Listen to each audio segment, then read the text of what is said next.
appreciate that. While Bill makes his way down, about a month ago I realized that I had not read my How to Deal with Life at 56 instructions. So I was talking to my doctor about my concerns over Mom's declining health. She listened and offered her own experiences and suggested I should consider speaking at Mom's service when that time came. No way, I can't do it, was my reply. To which she said, surely you know someone that will stand up there with you for support as your wingman. And those were her exact words. And then I remembered once, long ago as a teenager, I was in a little situation with my mother. And I decided to try to explain my way out by saying that Bill Farley would vouch for the story that I just told. Bill Farley, she questioned, like a female Perry Mason. Bill Farley would tell a lie and you'd swear to it, she told me. Remembering that quote from my mom, I knew I had a wingman for today. And so Bill, I'm going to give you this shirt, and if you would unwrap that for me and get it ready, as I might want to wear it as we move to Fort Hill. And just take your time, go to school. No rush. You do that, I'll talk to these folks. So this is a true celebration of a great and wonderful life. It's said that laughter can help you live longer. And I believe Mom is evidence of that. She loved to smile and laugh. So forgive me if you're expecting a somber remembrance. And if I do cry, they are tears of joy. And how great is it to be gathered here at Timberlake United Methodist Church.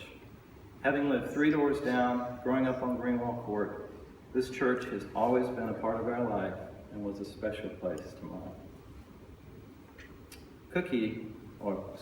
Carol Callie, mentioned to me the other day what a great seamstress Mom was. And thanks, Cookie, that was a great compliment.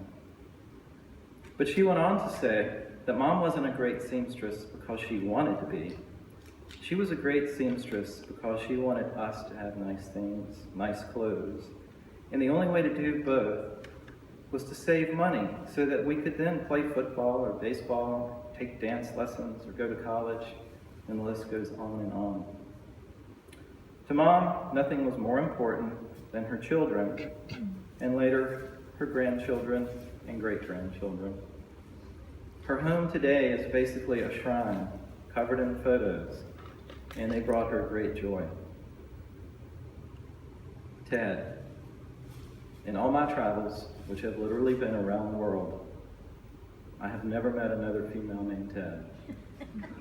And I think that's very appropriate because there will never be another Ted.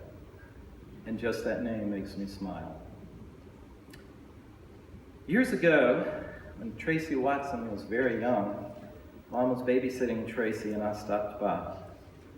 They were playing some type of game, as Mom always had a little place for the grandkids to come and visit. And it was a name association game. And I remember Tracy told Mom that if Granddad, Herman, were an animal, he would be a bull, which was both humorous and accurate. Joining in, I asked Tracy what her grandmother would be. And thinking for a moment, she remarked in all the sincerity of a 7-year-old, a lamb. And I've remembered that remark for 30 years because it fits. She was a lamb. And there are many associations of names that come to mind with Mom or with Ted Parker. I saw Pound Cake mentioned the other day on Facebook. And she made a mean pound cake. I think of how orderly and neat she was, packing things away in an organized fashion. And so at this moment, I would just like to ask if there are folks in the audience that might have that one word or an adjective or verb or something that reminds them of Ted and what Ted meant, to please stand and share that word or that item or that thought that's Ted to you. Gentle. Gentle. Shopper. Shopper, yes. Gracious. kind, Genuine. warm. Thank you, Genuine. Doris. Genuine. Absolutely. Laughter. Tomatoes. Yes. Tomatoes, yes, homegrown tomatoes for the entire family and neighborhood. Milkshakes. Dr. Pepper, Milkshakes. yes. Okay.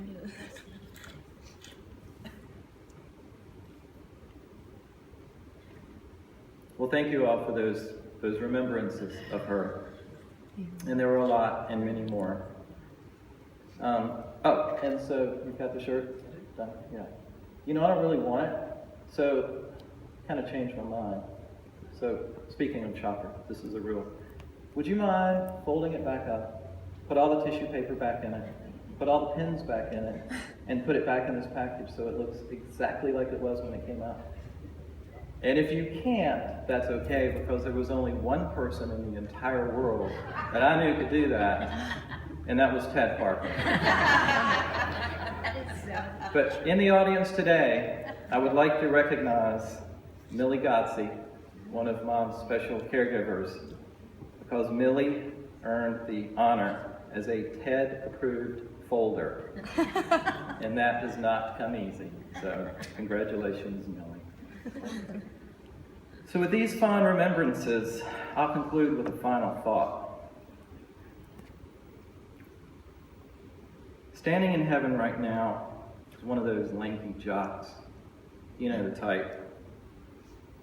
Guys like Nathan and Brent Altaffer. You don't like them unless they're on your team, because you know they're going to beat you. So there's this guy in heaven leaning on a driver with a Colonial Hills golf cap on, cocked just a little bit to the side. And he's looking at Arnold Palmer and he said, "Arnold, I can't play today. I'm meeting my wife Ted at the first tee." And Arnold said, "It's okay, Herman. I'll win my money back tomorrow." So God bless you, Mom. We all love you. And thank you, Bill.